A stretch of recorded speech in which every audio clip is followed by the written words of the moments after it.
Salutations, everyone. My name is Lance Bell, and it's the weekend of November 6, 2015. The commentary this week is here as my own state of Ohio.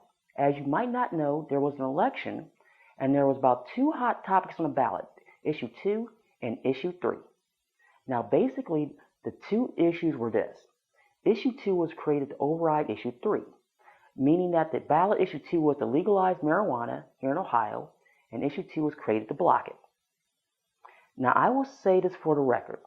I have not used in 10 years, but this did have my interest, and I was not sure how it was going to work when the companies have drug policy, Now, when you look at the vote for Issue 2, it passed basically by a 52 to 48 percentage rate, Now, Issue 3, on the other hand, was not even close. It fell by 30 points. Now, I will admit the language in both issues was confusing. However, it comes down to this.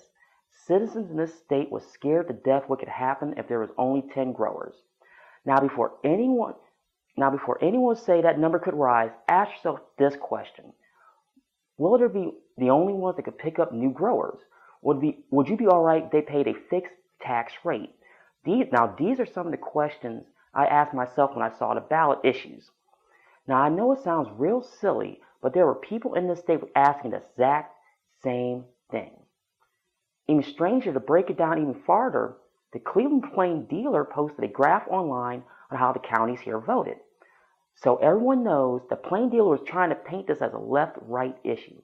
But I know that people across the board that was on either side of this. Now, I voted for it, and I still had concerns about it even when I voted. So that says a lot. Now, you still might not believe me on the left-right issue. Now, I will break it down even farther for you. Franklin County, where the state capital Columbus is located, could not even get to 40%, to where Hamilton County, where Cincinnati is located, and is the most conservative in the state, had the highest percentage of 42. I will admit this is not over, not by a long shot. And I think if the wording was issues was better, it would pass and it would not even been close. That's a promise, folks. But stay tuned next year because we'll be back with a serious vengeance.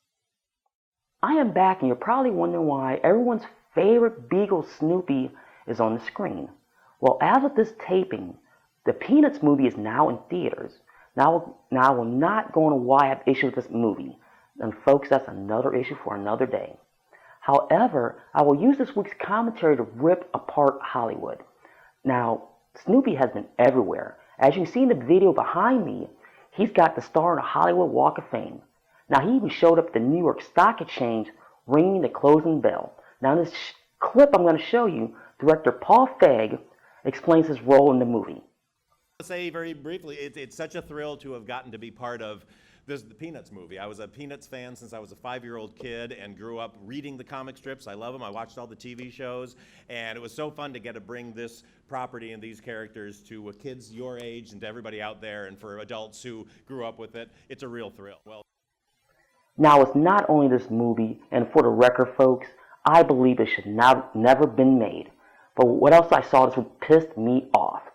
As an example, they are rebooting the TV show The Greatest American Hero. Now, for those of you who do not know, this show was basically about a human that got a superhero suit from aliens and had to learn how to use it. Now, I didn't watch the reruns on the show because it was all over the place back then. But I know a lot of people did and has an extreme cult following. Now, the second one is what got greenlighted, the $6 billion man. Now, I was no fan of the show, but I know people are a huge fan of this show. Now, Time Warner Dimensions got Mark Wahlberg, and that's right, folks, Marky Mark himself to play the lead as Steve Austin. And folks, don't even get me started on this Jim movie that's getting ready to come out. Don't even. Now, why I'm even burning valuable tape time to even discuss this? I am to a point like other people. I am sick of first-run movies that are going for the easy answer. Now, I want something new. Now, I understand that Hollywood only care about the first 2 weeks and then overseas. But come on. There's a reason why people are banning you by the thousands going to places like Netflix or people like me. They want original content, and it's not tied down what you want for a spreadsheet. They are not overpaid for actors and actresses who just have their face in the movie. In Hollywood, I beg you, do something, or it'll be over in the next 20 years. Well, folks, this is the last segment of the show. Now, you probably noticed some things a little bit different. Well, I changed the studio around a little bit, and I'm still playing with it. That's why you haven't seen me the last few weeks. Now, the lighting, I'm still trying to get the bugs out. And then, as you know, that's always an ongoing process. The sound's a whole lot better. The set, I'm very happy with, as you know. And we're getting ready to go into the final parts of the year. And you're going to see more things, hopefully. Hopefully, the quickies will be ready to go. I'm still working on that. So stay tuned, because all of a sudden, with this pop up, there'll be no announcement. And more things will come. Well, folks, that is it for this week. I thank you always for watching. And be careful, and you better remember, fear to read.